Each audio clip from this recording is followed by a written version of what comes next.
There's a brand new feature exclusive to the DJI Mavic 4 that you've never heard of, dual gain ISO fusion, where through clever engineering, DJI blends two sensor readouts simultaneously, creating an extended dynamic range with realistic highlight roll-off, far surpassing dynamic range achieved by conventional means. DJI's taken the dual gain ISO concept that's been around and applied it in a new way with their HDR workflow.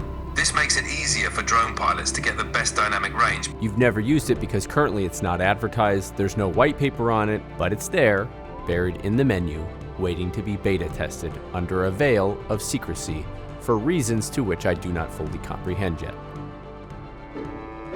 Why are they not telling me? Why did they bury this? It could be a strategic move. Maybe DJI wants to keep the competition guessing. They might also want users to discover it organically, creating buzz. Come on. Or maybe...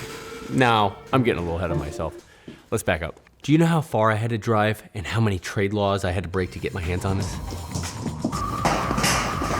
So the new DJI Mavic 4 isn't quite here yet for USA folks, but that didn't stop me from getting one and popping the hood. Anyway, now with quite a few new upgrades to talk about with the drone, the flight time, the obstacle avoidance sensors, the new 6K Hasselblad camera, there's one thing that stood out from all the reviews that no one dared to question. Is this thing really getting 15.5 stops of dynamic range in D-Log? And if so, why aren't people seeing it? To clarify, 15.5 stops would place this drone with better dynamic range than pretty much every camera I've ever owned, including my $20,000 Inspire 3. And after a thorough deep dive, it's safe to say this may be the most perplexing and groundbreaking sensor achievement DJI has concocted yet. 17.7, what's that? And the fact that they are silent on it adds more to the mystery. But there's one thing that flies in the face of conventional wisdom with this drone that everyone seems to have missed. For starters, do not ever shoot in D-Log. Shoot in D-LogM. I want to share with you a little bit of a mystery because this drone is actually better than what we thought and what DJI is advertising. And 99% of you guys are going to be using it wrong. Take a look at this frame over here.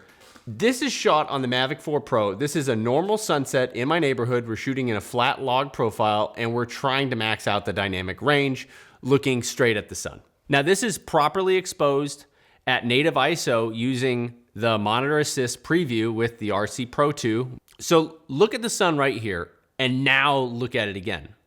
It's not an exposure change. If we scrub earlier, we can see what an exposure change would look like. The whole image is adjusted. No, this is selecting the highlights only and bringing back saturation and detail. This is extra color data that's being preserved and adjusted in camera beyond the normal dynamic range. I know, this tiny little bit of dynamic range probably doesn't mean much to you, but it will in a second, and it also has bigger implications. So this looks like highlight recovery on a sensor level, which is similar to what Blackmagic cameras can do when filming in RAW. This drone doesn't even shoot RAW. This clip, in fact, is shot on a super compressed H.265. So here's the real mystery. The maximum dynamic range listed on the website, 15.5 stops, is currently not achievable in D-Log. At least not for me with the firmware that I'm currently on. This clip, in fact, was not shot in D-Log. It was shot in D-LogM. You know, DJI's pseudo log that's not really logarithmic format. So D-LogM is the easy to grade wannabe log curve that DJI made for beginners to hold more color and dynamic range beyond the normal Rec. 709. Now, because of this, most of us were instructed to ignore this color profile altogether and stick with the true D-Log. And on this drone, that couldn't be more wrong. And it totally flies in the face of everything that we currently know on how to get the best footage possible from this drone. So I enlisted the help of my good buddy Gerald to help me get to the bottom of this. That's it, right? That's what you wanted? Ooh, like a flying potato. 16 stops at DR, where would that put us in terms of what's currently available for regular mirrorless cameras? I feel like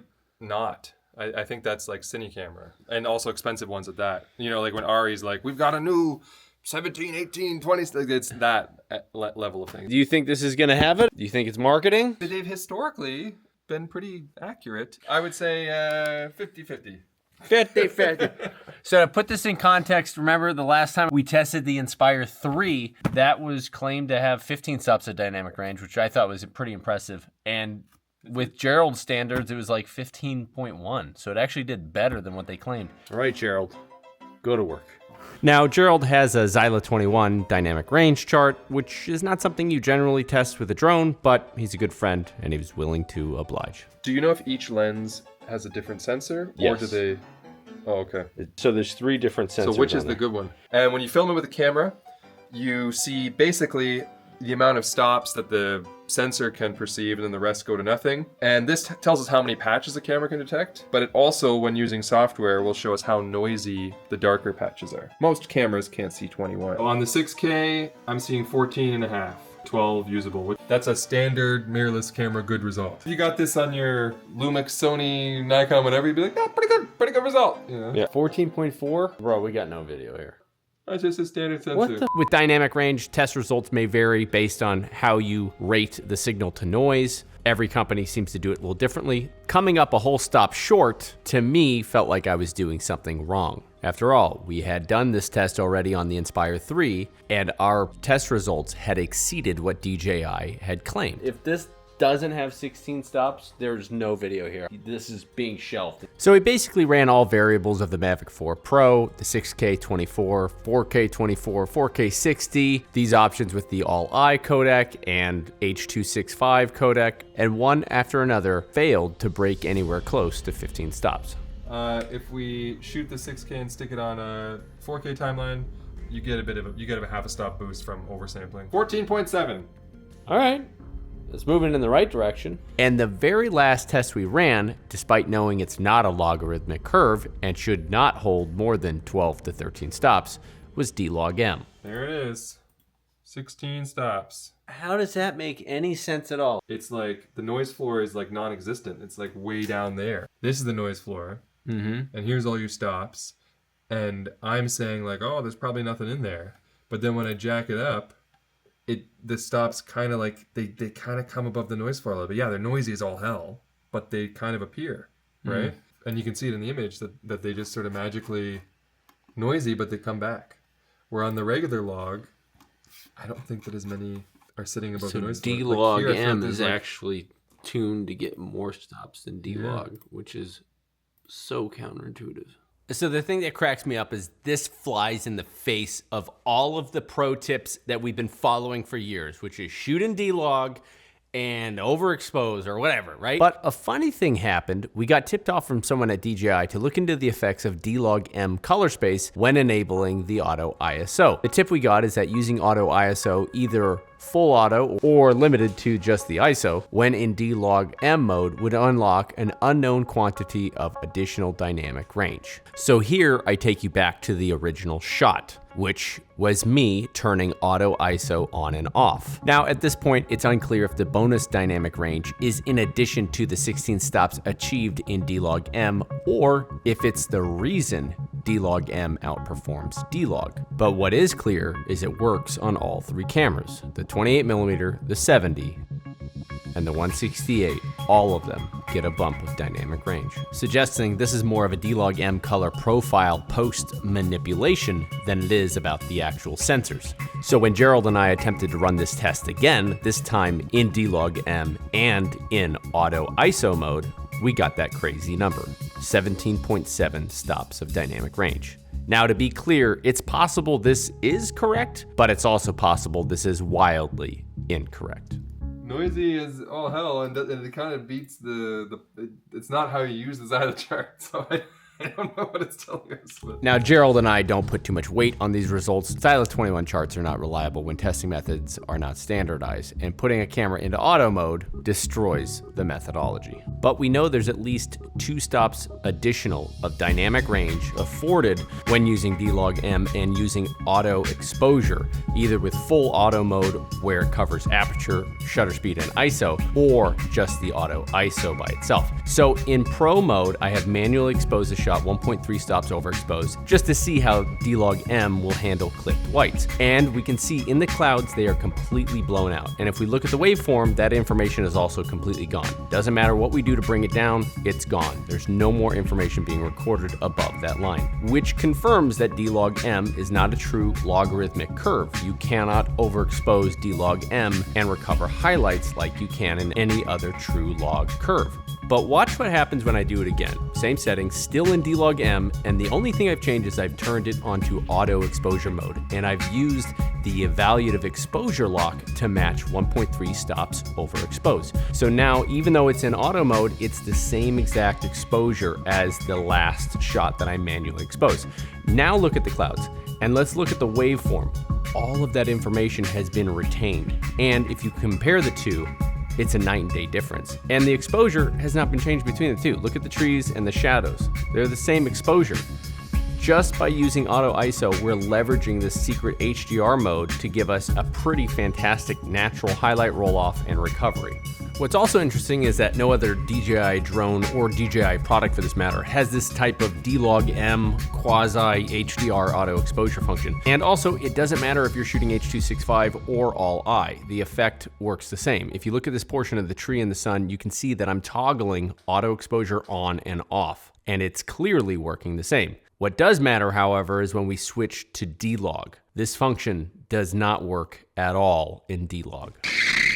So like, what the is going on here? So I think I've landed on the fact that it's not a quad Bayer sensor HDR. Right. It sounds more likely that DJI's approach is leveraging dual gain ISO with dynamic processing rather than a quad Bayer sensor. To clarify, I do think the Mavic 4 Pro has a quad Bayer sensor inside. I think, in fact, all three cameras are quad Bayers. I mean, the 100 megapixel of the main Hasselblad 4/3 sensor alone is kind of a smoking gun of quad Bayer technology being deployed. Like, honestly, how else are you gonna cram 100 megapixels into a 4/3 sensor? It's just not really feasible. I think the fact that DJI doesn't list this on their specs is pretty much just marketing, and they probably only use this quad Bayer split pixel array for photos only. Otherwise, you would see more of this quad Bayer artifacts when in video mode. And I think DJI has learned from their past mistakes. Now, if you recall back in 2020, DJI launched the Air 2S with a quad Bayer sensor capable of high frame rates and enhanced dynamic range. Now, the drone was ahead of its time, and the biggest criticism was the unnatural look of the HDR, the issues with color grading it, and the all-around noise that the sensor produced. After all, quad Bayer sensors at the time that used this split pixel array to simultaneously pull two different exposure times